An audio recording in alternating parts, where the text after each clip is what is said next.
지난주에 이어서 엘리바스의 이야기에 대해서 욥이 대답하는 욥의 대답이 이 7장, 6장, 7장에 나오는데요. 오늘 7장에 이제 그 결론처럼 되어진 이야기를 중심으로 우리가 욥의 입장을 한번 좀 생각해 보았으면 좋겠습니다. 여러분들이 고난을 겪고 있습니다. 겪고 있다면 어떤 것들이 여러분들 제일 힘들까요?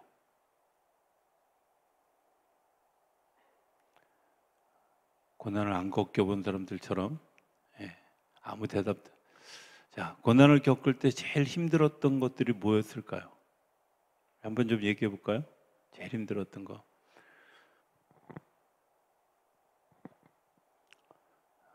제가 누구를 지정해서 말하기가 되게 부담스러운데 마음이 제일 힘들다. 어떤 마음이 제일 힘들어요?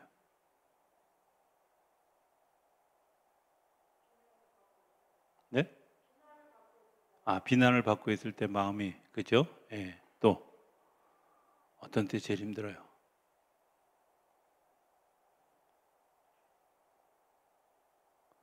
제 얼굴에 답 안 써 있어요.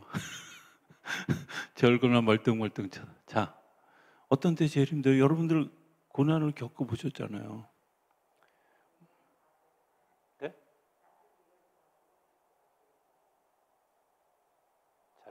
마스크를 좀 벗고.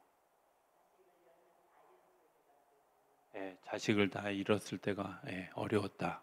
또, 그렇죠? 여러분들 어려울 때 뭐가 제일 힘들던가요?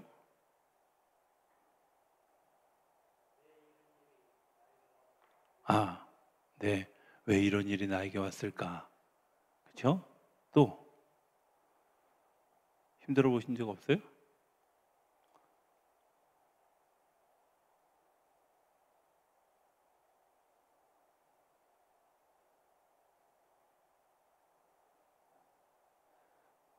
이번 주일부터 그 주보에 수요일 예배 때는 꿀 먹고 오지 마세요.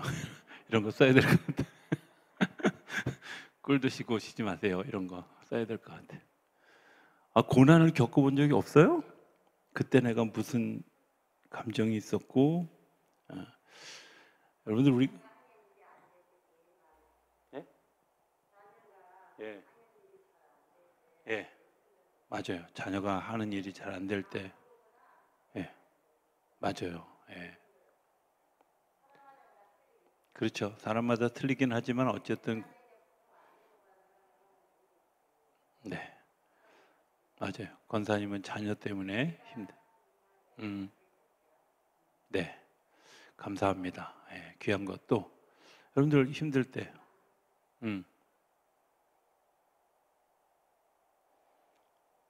아예 이영자 장로님이 눈을 그냥 딱 깔고 난 절대 시키지 마세요 이렇게. 자, 우리 한번 이렇게 생각해. 제가 이렇게 질문하는 이유는 내가 고난을 겪었을 때 내가 뭘 제일 힘들어했을까? 그때 내 상황은 어땠을까? 이런 것을 돌이켜 보면 욥기를 이해하는 데 굉장히 도움이 돼요. 그러니까 성경은 실제적인 책이에요. 이론이 아니에요. 그냥 하나님이 우리에게 선포해 주셨는데 그 선포한 것을 내가 믿음으로 받아들이면 하나님의 역사가 일어나는 통로지만 그냥 읽어가면 그냥 지식만 쌓는 거죠. 그래서 아는 건 많은데 뭐가 없어요? 실천이 없는 거예요. 경건의 모양은 있는데 뭐가 없어요? 능력이 없어지는 거예요. 능력이 생기려면 어떻게 되냐면 내가 그 말씀 속에 들어가 보는 거죠. 욥처럼 이런 상황이 되어졌을 때 나는 어떤 마음이었을까? 어떤 것들이 이렇게 힘들었을까? 엘리바스가 와서 찾아와서 막 되도 않는 얘기 막 했을 때 나는 어떤 마음이 들까? 자, 우리가 제일 먼저 생각할 수 있는 거, 사람들의 오해를 받는 거예요. 그죠? 오해를 받는 일들이 일어났어요. 여러분들 어떠셔요?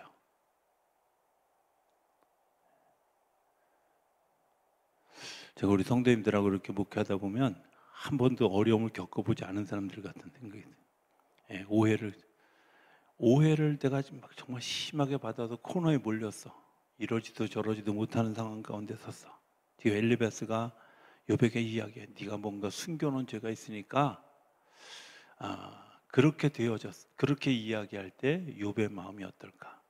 제가 그냥 이렇게 정리를 해봤어요. 아무것도 가지지 못한 비참한 자의 억울함이 저를 덮어버렸다. 그죠? 재산이 아무것도 없어졌어요. 또 제가 가진 것이 없는 알몬거지가 되었기 때문에 저 사람들이 나를 죄인 취급하는구나. 또 제가 몸이 죽어가고 있기 때문에 나를 죄인 취급하는구나. 또 내가 재앙을 받았기 때문에 자녀들을 졸지에 다 잃어버렸기 때문에 내가 죄인 취급을 받는구나. 그러면서 자기 마음속에 나는 아무것도 죄를 범한 것이 없지만 죄인에게 내린다는 모든 재앙으로 인해서 나는 죄인 취급을 받아야 되고 심장을 도려내는 비난의 말들을 고스란히 받아야 된다. 이런 느낌이 있으셨어요? 나는 잘하고 있는데 나는 죄 지은 게 없는 것 같은데 내가 지은 게 있다면 가난해진 것과 병들은 몸과 자녀들이 죽은 것과 그리고 아내가 도망간 것과 저들에게 도움이 되지 못하고 도울 수 있는 존재가 아니라 도움을 받아야 되는 존재가 되어졌을 때 저들의 비난하는 말, 저들이 하고 싶은 그런 말들, 그런 말들이 내게 심장의 비수처럼 막 꽂혀질 때 죄인에서 아무도 자기의 죄를 변호해 주지 않는 그런 때, 이런 때 그런 감정 없으셨어요? 요한복음 14장을 읽다 보면 이런 이야기가 나와요. 예수님이 성령님을 보내주신다라는 말, 성령님이라는 말, 파라크레토스라고 하는 말인데요. 국정변호인이라는 뜻이에요. 제가 전에도 얘기했지만 국정변호인은 그 범인을 잡을 때 형사들이 반드시 하는 얘기가 있어요. 당신은 두 가지 권리를 행사할 수 있는데 하나는 묵비권을 행사할 수 있고 또 하나는 변호사를 선임할 권리가 당신에게 있다는 거예요. 왜 이런 규정을 두었을까요? 그것은 내가 억울한 것에 대해서 내가 입을 다물 수 있는 권리가 있고 또 하나는 내가 말하지 못하는 무언가를 대신해 이야기해 줄 변호사를 선임할 권리가 있다는 거예요. 하나님 우리에게 그런 일들을 주셨는데 지금 욥의 상황은 묵비권을 행사할 수는 있어. 그런데 아무도 나를 변호해 주지 않아. 고난을 겪으면 나타나는 아주 일반적인 현상이 뭐냐? 내가 정말 다 쫓아다니면서 얘기할 수도 없고 아니라고 이야기한들 사람이 믿지도 않고 그리고 정말 억울해서 견딜 수가 없는데 더군다나 나를 변호해 줄 사람도 없어. 나를 도와줄 사람도 없어. 어쩌면 욥이 처한 현실이 그러니까 자기가 포장하기는 어떻게 포장하냐면 내가 재산이 없어서 내가 자녀들을 다 잃어버려서 내가 병들어서 죽게 된 몸이 되어져서 사람들이 나를 이렇게 취급하는구나. 전에 친구들이 그러지 않았는데 나를 그렇게 취급하는구나. 이런 마음이 드는 거죠. 그런 마음 들어보신 적 있으세요? 있잖아요, 우리가. 여러분들은 없는지 모르지만 저는 너무 많아요. 그럴 때 이 욥의 이야기처럼 정말 죽고 싶은 거예요. 아무도 나를 도와줄 사람도 없고 내가 죄가 없는데도 불구하고 나를 죄인 취급하고 이렇게 되어졌을 때 힘들어지죠. 저는 그 사회주의가 가지고 있는 특별히 공산주의가 가지고 있는 가장 큰 싫다고 생각하는 것 중에 하나가 뭐냐면 인민재판이라는 거예요. 사람들이 언어를 동원해서 이 사람 죄인이야. 그리고 똘똘 몰고 가가지고 그 사람을 변호할 기회도 주지 않고 사람을 죽이는 거죠. 증거도 없어요.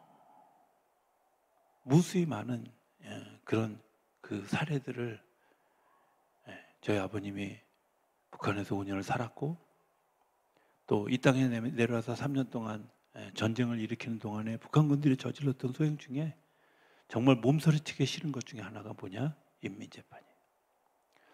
근데 정말 죄송한 얘기지만 오늘날 교회에 그 인민재판 비슷한 일들이 너무 많이 일어나요. 어떤 작은 사실을 보고 그랬어? 그랬대? 그래? 그럼 안 되지? 그럼 나가야지? 그럼 죽여야지? 이런 일들이 너무 자연스럽게 이루어진다. 실제 안에 들어가 보면 아닌 경우가 더 많은데 실제 안에 들어가 보면 정말 10분의 1, 100분의 1밖에 안 되는데 그런 일들.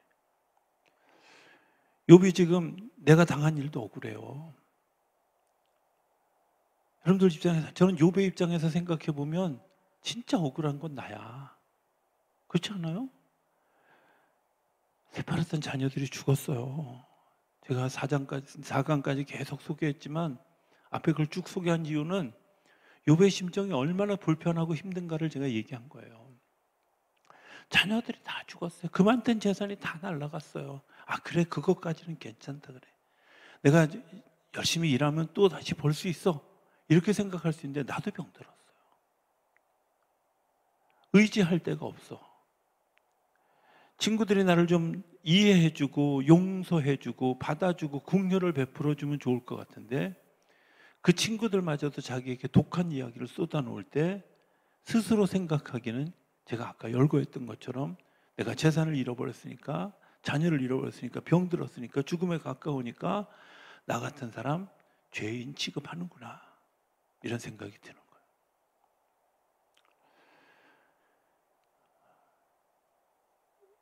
저는 그 신학을 공부할 당시에 82년도에 신학교에 들어가서 신학을 공부할 당시에 우리 한국 사회에 굉장히 우리 감리교회 안에 굉장히 팽배했던 신학의 사조가 소위 민중신학이라는 신학, 가난한 자들에 대한 하나님 이런 것에 대해서 많이 얘기했어요. 근데 그 가난한 자들에 대해서 제가 솔직하게 얘기하면 저는 거부했어요. 아니 왜 예수님이 가난한 사람들만 왔어? 이렇게 굉장히 막 반발했어요. 근데 왜 가난한 자들에게 찾아오신 예수님을 이야기하게 될까? 그것은요, 정말 친구가 필요한 사람들이 병든 자, 상처받은 자, 가난한 자, 소외된 자들이에요. 부자들은 친구도 많아요. 권력 있는 사람들은 따르는 사람들도 많아요. 근데요, 정말 실패하고 좌절하고 넘어진 사람에게 친구도 없어. 안 찾아와. 찾지도 않아. 관심도 없어.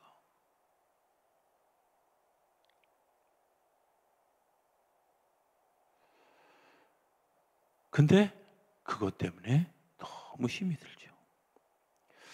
반면에 이런 생각도 들어요. 네, 좋아. 오케이. 그들의 말을 다 들어줄 수 있어요. 받아줄 수 있는데 진짜 답답한 것은 그들이 그렇게 이야기하는 곳에 나를 향한 안타깝게 여기거나 사랑하는 마음이 없다는 거예요. 여러분들 혹시 누구를 비난해 본 적이 있으셔요? 그렇다면 여러분들 비난할 때 사랑하는 마음으로 했나요? 사랑하는 마음으로 했다면 그건 굉장히 큰 힘이 있어요. 제가 1990년대 초반에 용산교회라고 하는 교회에서 4년 정도 제가 교회를 섬기는 일을 했어요. 목사님은 거의 뭐 제가 부임할 당시에 이미 그 교인들로부터 신뢰를 많이 잃어버렸어요. 제가 4월 달인가 3월 달인가 부임했는데 목사님이 한 달 교회를 비우는 사이에 수많은 사람들이 저에게 찾아와서 당회 때까지 전도사님이 목사님의 문제를 해결해 주지 않으면 우리 당회 때 스트라이크를 일으키겠습니다.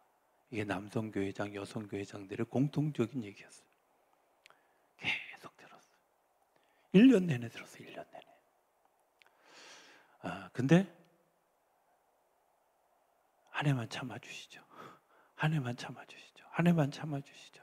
제가 여러분들 잘 섬기겠습니다. 돕겠습니다. 그리고 버텼어. 제가 버티는 것도 힘들었어요. 왜냐하면 그 앞전에 2년 동안 전도사님들이 17번이 바뀌었어요.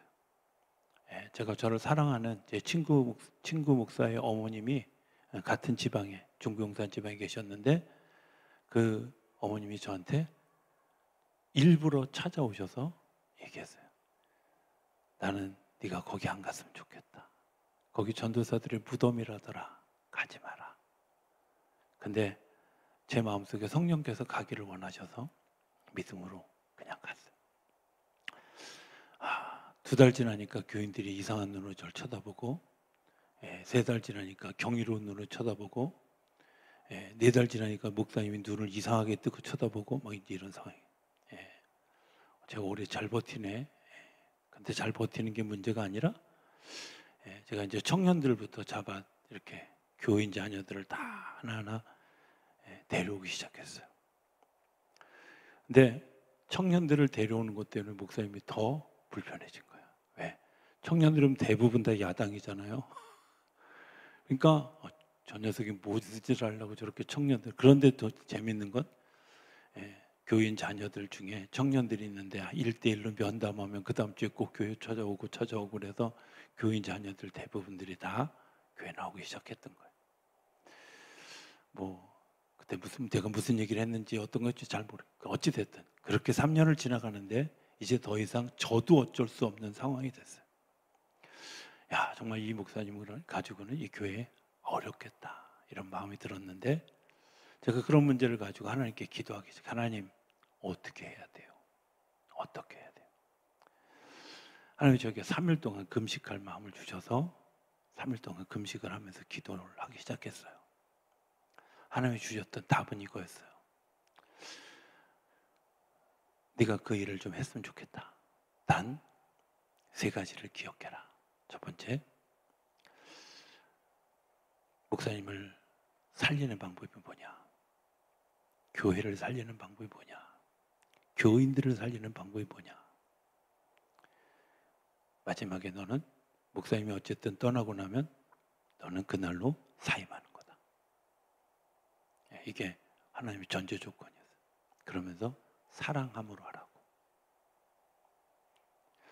목사님하고 험한 소리 할 때도 정말 제 마음속 깊은 곳에서 목사님 사랑하는 마음으로 목사님 살아야 됩니다. 다시 한번 재기할 수 있는 기회를 하나님이 주시는 겁니다. 끊임없이.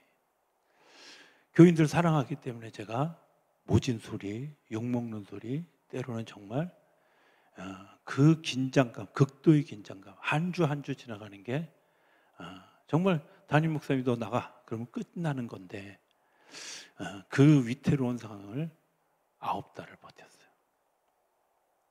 근데 제 마음속에 한 번도 변하지 않았던 마음은 사랑하는 마음이었어요. 제가 교인들 사랑하는 마음으로 버틴 거죠. 결국 목사님이 5월달에 떠나시고 제가 그 다음 주에 저도 사임했어요. 한 번도 그 일에 대해서 제가 후회해 본 적이 없어요. 그 뒤에 이미 목사님 쫓아낸 전도사로 교단에서 이미 소문날 대로 나서 어디 나가는데 되게 불편할 일들이 저 안에 있었는데도 한 번도 그거 내색해 본 적도 없고 억울하게 생각해 본 적도 없고 제가 불편하게 생각해 본 적. 그때 제가 느낀 게 있어요. 정말 누구에게 싫은 소리 하려면 사랑하기 때문에 하라는 거예요. 사랑하기 때문에. 그런데 정말 죄송한 건 엘리바스에게는 욥을 사랑하는 마음이 없는 거예요. 욥이 느낄 때도 나를 사랑한다고 느껴지지 않는 거예요. 오늘날 많은 사람들이 정말 안타깝게도 충고하기는 좋아해요. 지적질하는 거 좋아해요. 근데 정말 그 속에 뭐가 들어요? 사랑함이 없다면 안 하는 힘은 없대요. 험담하는 거 괜찮아요. 그런데 죄송하지만 거기에 내가 사랑하는 마음이 없으면 하지 마세요. 그거는 사람을 살인하는 무기입니다. 정확히 알지도 못하면서 함부로 이야기하는 거 사람을 살인하는 무기입니다. 욥이 얼마나 힘들었을까를 곰곰 생각해 보면 그런 거잖아요.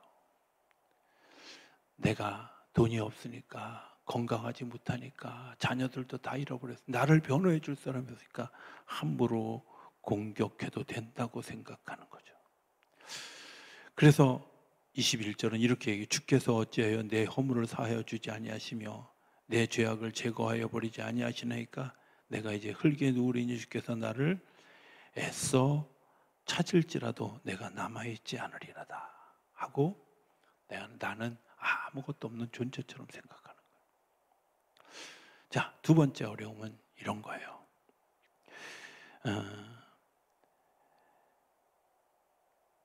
내가 아무것도 없다는 사실을 깨달은 거예요. 친구도 없는 것뿐만 아니라 변호해 줄 사람이 없는 것뿐만 아니라 처절하게 그들이 그렇게 공격하는 것 때문에 내가 진짜 빈털털이라는 사실을 느끼는 거예요. 자녀도 없다는 사실을 느끼는 거예요.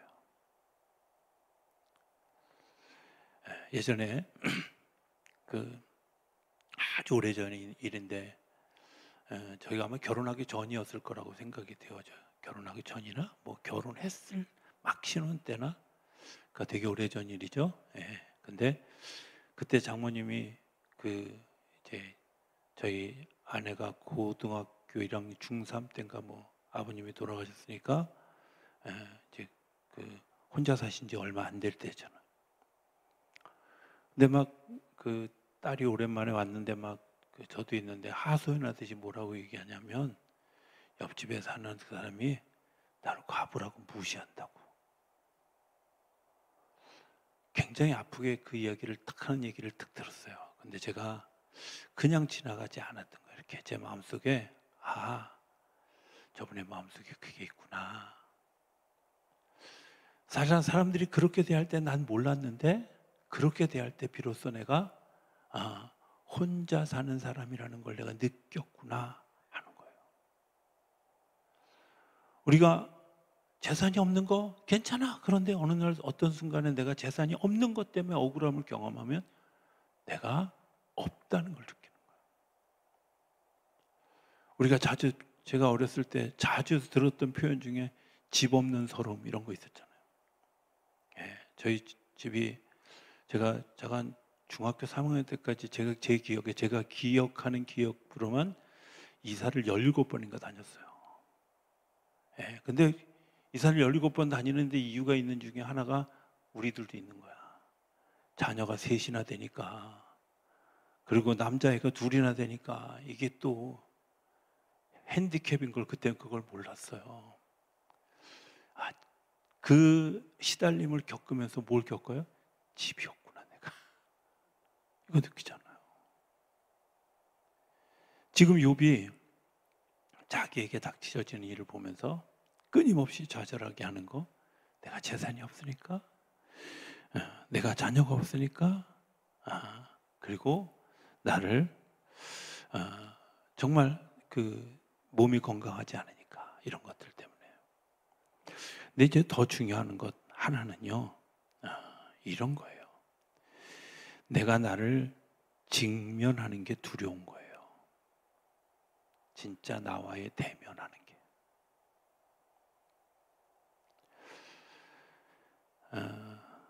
언젠가 어떤 분이 저한테 이런 얘기를 한 적이 있어요. 목사님, 제가 이거 넘어가는 과정에서 어떤 어려움이 있을 줄 알고 하나님이 해결해 주실 줄도 알아요.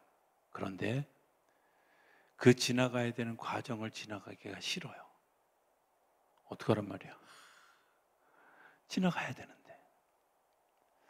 근데 그분의 얘기만 아니라 나도 그렇잖아요. 그렇죠? 이거 이렇게 이런 과정을 지나야 내가 다시 회복되어지는 과정이 있어질 것이라는 거 알아. 깨달았어. 깨달았는데 중요한 건 뭐냐면 그 과정을 걸어갈 용기와 힘이 없어요. 그 과정을 지나갈 용기가 없는 거예요. 하나님이 언젠가 이 문제를 해결해 주실 것이고 나를 다시 일으켜 세울 것이라는 거 내가 어렴풋이나마 믿는데 중요한 건 뭐냐면 하나님이 이 일들에 대해서 해결해 주실 때 그때가 언제야? 그리고 그때까지 내가 어떻게 견딜 수 있어? 어떻게 견딜 수 있어? 이스라엘 백성들이 430년 애굽에서 종살이 할 때는 그런 희망이 없었거든요. 그런데 분명한 것은 이스라엘 백성들이 바벨론의 포로로 끌려가서 70년 동안 있다가 그들이 회복될 때는 이사야나 예레미야나 많은 예언자들을 통해서 하나님 말씀하셨어요. 70년이 지나면 내가 너에게 다시 너의 고향 땅으로 돌아가게 하리라. 돌아가게 하리라 약속해 주셨어. 그런데 그런 약속이 있는데도 불구하고 이들이 이 바벨론 땅에서 지나가는 게 너무 싫은 거예요. 너무 힘든 거예요. 특별히 자기들이 믿는 하나님에 대해서 예배할 수 없는 일들, 자기들이 부르는 찬송가를 가지고 이 바벨론의 사람들이 마치 유흥하는 노래로 삼는 일들, 자기들의 그 성물을 가져다가 자기들의 유흥에 쓰는 일들, 이런 일들을 볼 때마다 너무 힘이 든 거야. 근데 그걸 직면하기가 너무 싫어. 이걸 직면하는 게 너무 힘들어, 어려워. 지나가면 될 줄 알아. 그런데 지금은 너무 견딜 수가 없어요. 이게 지금 욥이 가지고 있는 아픔이잖아요. 나를 직면하기가 싫은 거죠. 여러분들 이게 되게 중요한 일인데 그럼에도 불구하고 하나님은 우리에게 그 일을 1대1로 대면하여 서도록 우리를 기다려 주시는 거예요.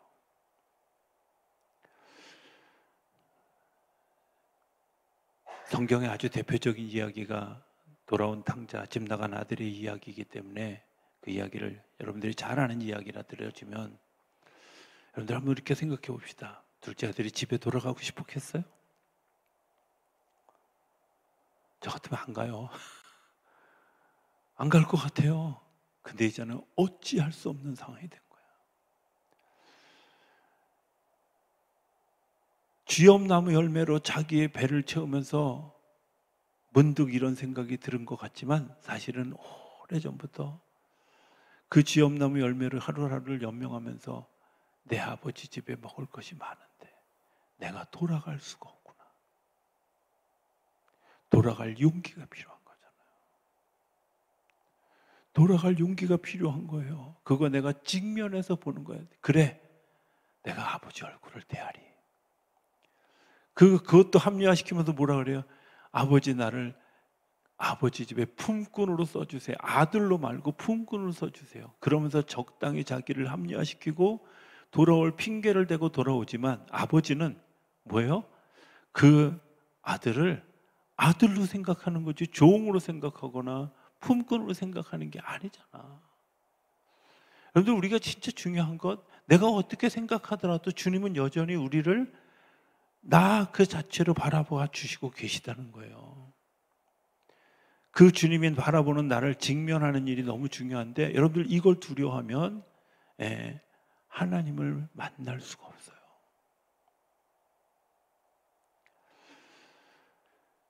좀 전에 제가 그 신문에 난 기사 하나를 읽고 왔는데 미국에 있는 에즈버리 신학교에서 성령의 강한 임재가 일어나서 뭐 250시간 동안 계속 기도의 불이 끊어지지 않고 열하루 동안 막 예배가 계속 되어지고 이런 기적의 역사가 일어났다, 이런 보도가 있었어요. 근데 거기에 그 쓴 기사를 뭐라고 썼냐면 여지없이 나오는 기사가 있어요. 그 기사가 뭐예요? 자기의 죄를 회개하고 고백하고 내어놓고 그런 일들이 일어나기 시작했고 그것 때문에 사람들의 마음이 뜨거워지기 시작했고 여러분들 누가 자기의 허물을 고백하고 싶어지겠어요? 누가 자기의 허물을 내 허물을 고백하는 것 둘째 지금 맞닥뜨리는 것도 싫어요. 내가 잘못한 거 다시 생각하고도 싶지 않아요. 내가 실수했던 거 다시 직면하고 싶지도 않아요. 근데요, 하나님이 그걸 직면하게 하고 내가 고백하게 할 때 하나님께서 하시는 일이 뭐냐면 회복하게 하시는 건데, 요한일서 1장 9절, 너희가 너희 죄를 자복하고 회개하면 내가 너에게 그 모든 것을 용서해 주시겠다. 용서하겠다고. 수고하고 무거운 짐을 지고 내게로 내가 너희를 쉬게 하리라 약속하시. 내가 우리의 죄를 고백하고 나면 주님께서 용서해 주시겠다고 약속하신 일이에요. 직면하는 일이 중요해요. 근데 직면하고 싶지 않아요. 부한 자였던 사람이 가난한 자가 되는 거 직면하고 싶지 않잖아요. 자녀가 10명이나 있던 그런 자녀, 혼자인 일이 직면하고 싶지 않은 거예요. 건강했던 모습. 이런 거 기억하신 몇 분들 경험해 보셨을 거라고 생각이 돼요. 아니, 많은 분들이 2002년도에 축구하다가 다리를 다쳤어요. 신방 가다 다리를 다쳤다면 창피하지 않는데, 병원에 입원했는데 사람마다 어떻게 다 다쳤어? 축구하다 다쳤어. 얼마나 창피한지. 목사가 그랬어요. 할 일 없어서 축구하다 그랬어요. 근데 얼마나 창피한지. 근데요, 그때 제가 더 저를 힘들게 했던 건 뭐냐면, 그때 의사 선생님이 인대 3개 다 끊어지고 뼈도 부러져서 수술하지 않으면 걷지 못할 수도 있다고 그랬어요. 표정들 보니까 아무런 감동이 없는 거예요. 근데 저는요, 진짜 잠을 자는 일이 너무 힘든 거예요. 아파서 잠든 게 힘든 게 아니라 걷지 못한다고, 걸을 수 없다고. 더군다나 오른쪽 다리를 다쳤는데 운전도 못하고, 그래서 아내가 급히 운전학원 등록해가지고 그때 운전면허를 2002년, 제가 아내가 운전면허를 언제 땄는지 기억하는 이유는 다 부러져 본 경험이 있어서. 근데 그때 얼마나 절망스러운 밤들을 보낸지 몰라요. 자, 이런 밤을 지낼 때 제가 할 수 있는 기도가 뭐겠어요? 하나님, 축구 못해도 좋으니까 걸을 수 있게만 해주시면. 당연히 이런 기도하지 않겠어요? 근데 그 기도가 나오기까지 한 2주는 절망스러운 시간을 지난 거예요. 지금 불편한 건 아무것도 아니야. 힘들었던 거 이런 거였어요. 축구하다가 다리 부러져서 실려와가지고 옷 들어오자마자 기부스 했으니까 씻는 걸 제대로 씻겼어요. 땀범벅이 됐는데, 글쎄 9월달인데 씻을 수도 없고 막 이제 그러는 상황에 며칠을 지나는데 너무 힘든데, 그건 아무것도 아니야. 한마디, 걸을 수 없을지도 모릅니다. 이 한마디가 나를 직면하기 싫은 거예요. 내 미래와 마주하고 싶지 않은 거예요. 이거 욥이 그런 거 아니겠어요? 그런데 분명한 것 하나는, 내가 직면하면 하나님이 그 길을 열어주시는 것을 아는 일이 중요해요. 그래서 우리가 말씀을 묵상하는 일이 굉장히 중요한 거예요. 3번째, 아무도 나와 함께 하지 않는다는 사실을 아는 거예요. 제가 죽음에 대한 논문, 죽음과 장래에 대한 논문을 쓰면서 굉장히 그 가슴 깊이 와닿았던 것, 그리고 되게 많이 회개했던 것 중에 하나, 정말 죽음이라고 하는 고통 앞에 선 사람들이 제일 힘들어하는 일이 뭐냐면 외롭다는 거예요. 아무도 자기를 돌아보지 않는다는 거예요.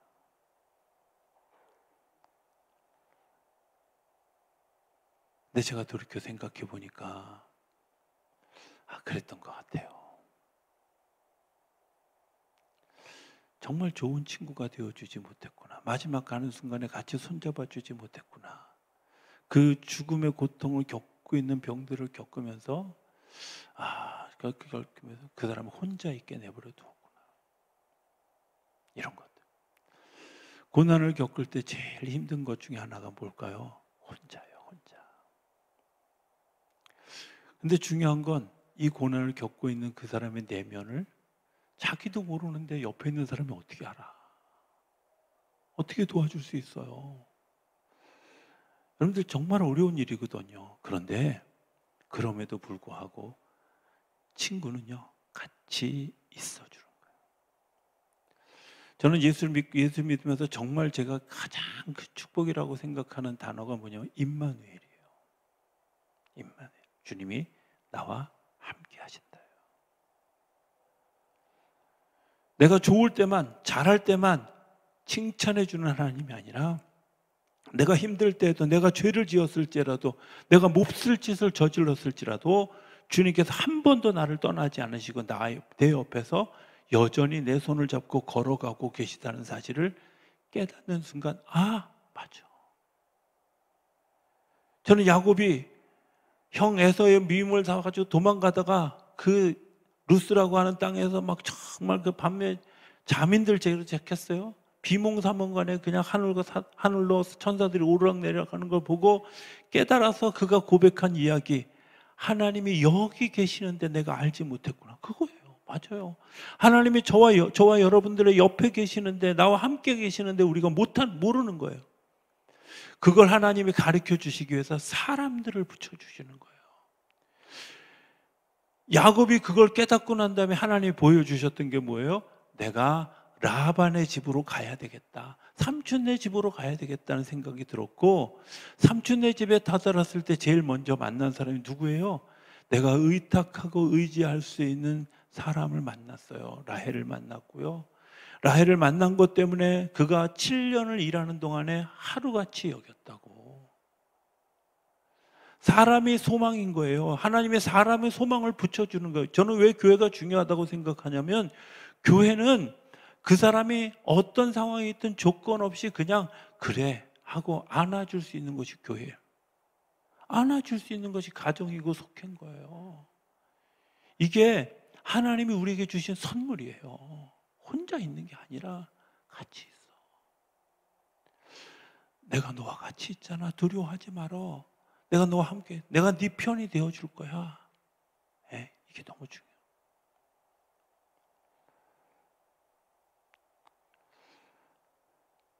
어떤 경우에도 부모는 자녀를 버리지 않아요.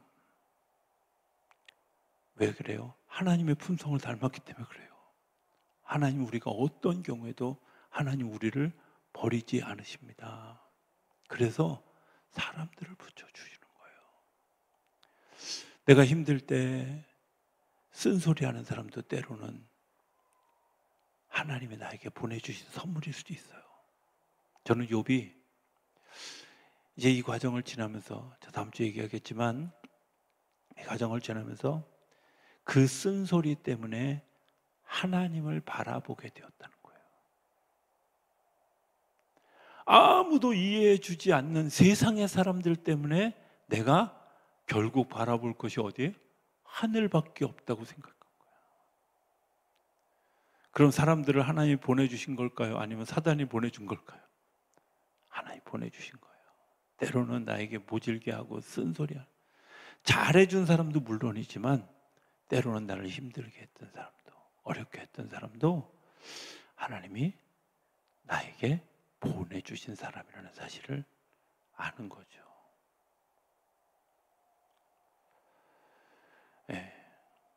가까운 곳에서 목회하셨던, 송내에서 목회하셨던 김종순 목사님이라는 분이, 제가 연천 지방에 있을 때 저희 그 연천군 연합회 강사로 오셨어요. 그분은 부흥회하는데 3일 내내 금식하면서 설교를 하시는데, 어느 부흥사들처럼 막 쇼맨십도 있었던 것도 아니고 그냥 이렇게 저처럼 서서 그냥 이야기를, 그것도 저처럼 이렇게 뭐 중간중간 톤과 이런 게 변화도 없이 그냥 이야기하듯이 그냥 얘기를. 근데 제가 굉장히 깊이 당신이 그 부천제일교회인지 기둥교회인지를 잘 모르겠는데 두 교회 중에 한 교회의 출신이라는 거예요. 제가 개척할 때 천막에서 개척해가지고 목회를 시작했는데 정말 사사건건 자기한테 불편하게 하는 분이 있었다. 사사건건. 새벽 기도 때 조금 일찍 나가면 왜 목사가 기도 안 해요? 이러고 설교 길게 하면 왜 길게 해요? 잠깐 성경 많이 읽으면 세상 지식 없다고 그러고, 세상 얘기하면 성경을 모른다고 그러고, 막 건건이 트집을 잡았던 권사님이 한 분 계시다. 근데 당신이 너무 싫어한 거야. 저 같아도 싫어할 것 같아. 그죠? 예. 저는 김씨가 아니기 때문에 그렇게 얘기하는 거 싫어합니다. 예. 근데 어쨌든 그분이. 근데 당신이 이렇게 얘기하셨던 거 제가 분명히 기억하는데, 당신이 예수 믿기 전에 금호동에 사셨다는 거예요. 근데 그 금호동에 살 때 부인이 맨날 철야 예배를 가는데 퇴근하고 들어오면 부인이 없잖아요. 근데 그 교회 철야 예배는 또 아주 유명해가지고 새벽 2시까지 했대요. 그러니까 너무 심통이 나서 늘 그 부인이 거기가 있으면 막 이제 항의 쪽으로 돌아가면서 그 교회 담벼락에다 오줌을 쌌다는 거예요. 목사 되기 전이니까 당신이 한 얘기니까 내야 돼. 근데 그러다가 들켰다네 또 한 번. 한 번만 들킨 게 아니라 3번이나 들켰대요. 그래서 어찌 해서 교회에 끌려 들어가서 세례받고 불 받아서 목사가 된. 그 목사님이 당신을 그 교회 부흥회를 4번이나 불렀다는 거야. 근데 처음에 부를 때는 왜 부르지? 2번째, 3번째 갈 때 비로소 이분이 나를 사랑하시는구나. 4번째 갈 때 비로소 깨달았던 게 그때 그게 사람이 한 일이 하나님이 하신 일이었구나 라는 걸 알게 됐다는 거예요.